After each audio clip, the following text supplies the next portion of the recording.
We're Timothy Doucette from D.D.P Studios. We're here at Graffitis to actually interview Vezi Tayeb. Vezi Tayeb has been an outstanding musician for many years. This man is not only a musician, but he's also a sound engineer, and he is the owner and founder of Kensington Sound. Look at this, you feel like you're entering a portal, a different world.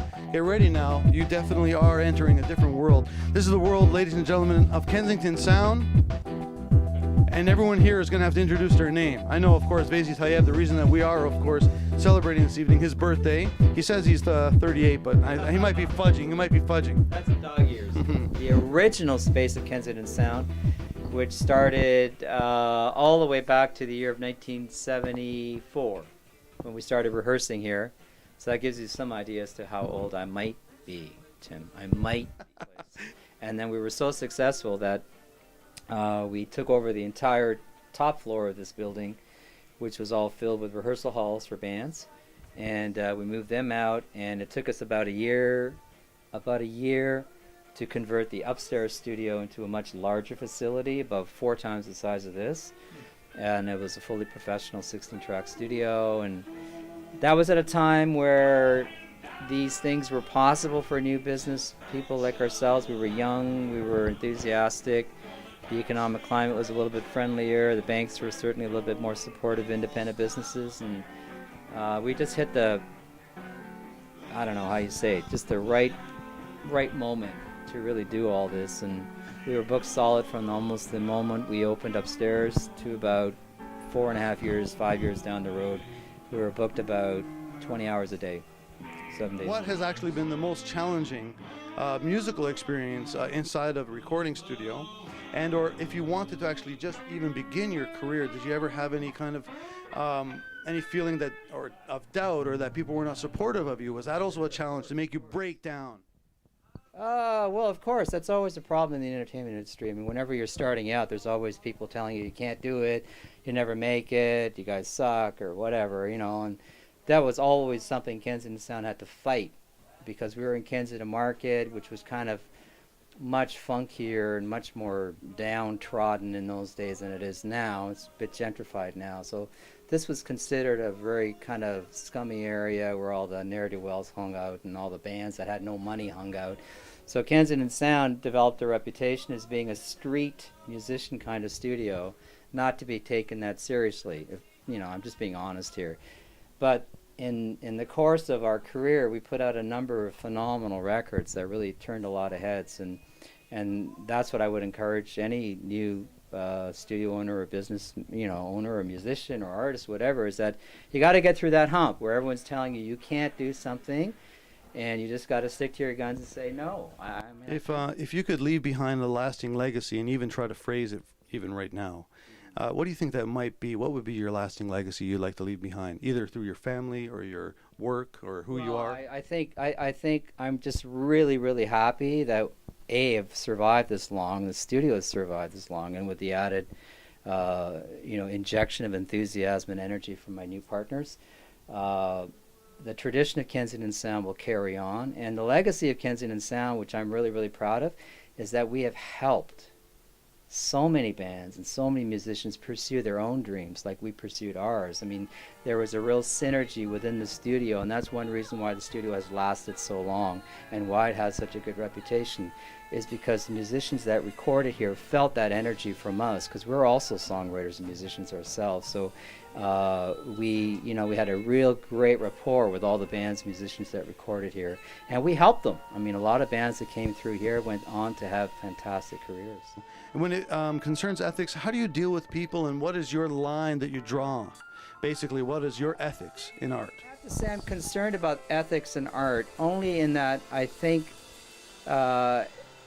one should always try to be authentic in art. I mean, that to me is the bottom line. If you're authentic and sincere in what you're trying to portray, then I'm fully in support of it. I mean, I've had some issues. For example, I was working on a really cutting-edge underground rap band called X, and they were just, one of these rap hip-hop bands that not too many people know about in the city, and then they would play to 1,000 people in some underground club on Queen Street. They were actually quite well known in the underground circles. So they had a song that was very homophobic. Now, well, we're talking about ethics. That's right. Now, this is one of the few times where I got really quite uncomfortable because the lyrics are very, anti-gay and kind of a lot of violence, suggested violence in it and stuff like that. And I actually stopped the session. I said, you know what, guys, I love you to death, but I really can't do this. And they were shocked because I'm a pretty easygoing guy. I very rare that I would take a stand. And I said, I just can't do it. I mean, we're gonna have to stop the session here. I'll do the songs that we've done so far, but I can't go with this. Well, why, man? We got into this big long discussion. And I said, well, I'm putting myself at 4 o'clock in the morning in one of your clubs on Queen Street and being totally hammered out of your mind, out of my mind after tons of beer, and then hearing this song and finding myself wanting to go out on Queen Street and beat up some gays. I mean, I could really see myself doing that.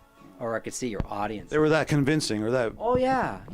And this is where artists don't understand the damage that they can do to people, and the positive effect they can have on people. Artists they're not as aware of it as they should be.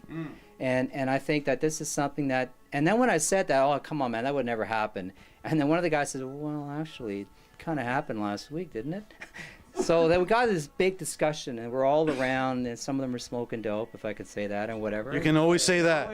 We got into this long discussion. It went on till about 5 in the morning, and we were talking about the fact that they had power over people, not just to buy beer and get hammered and go, yeah, man, but they had a power to influence people as to how to conduct their lives, and they never really thought about it before. Now, they still recorded that song, but without me. They went to another studio and did it. They respected my wishes, and they came back, and they finished the rest of the CD with me. But if you could influence social change or the way that people could feel more closer, let's say they could feel closer together, how would you influence that type of social change yourself? Excuse me. Well, I mean, these are all really good questions. I can only speak for myself. I mean, Of course. I've put out CDs of my own. I'm basically a record producer, engineer, musician kind of guy, and I've been in the industry a long time. And I started producing my own CDs about 2 or 3 years ago, or no, more than that now. Anyway, time flies. But my brother asked me, well, why are you doing this? Why do you bother? Like, no one's going to buy it. No one's going to listen to you play.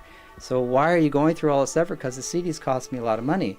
And I said, quite simply, because I want to change the world. I mean, it sounds grandiose and kind of arrogant, but it's true. I want to change the world in any small way that I can. I'm not rich, so I can't fund a huge charity drive in Africa or something like that. I'm not politically engaged, so I can't affect people that way. The only thing I have is my art and my songs and my lyrics, and that's one way I can try to change people to think of life a little bit differently. And if one song can make them think a little bit differently, then I've validated my own career. And that's a good enough legacy for me. No, yeah.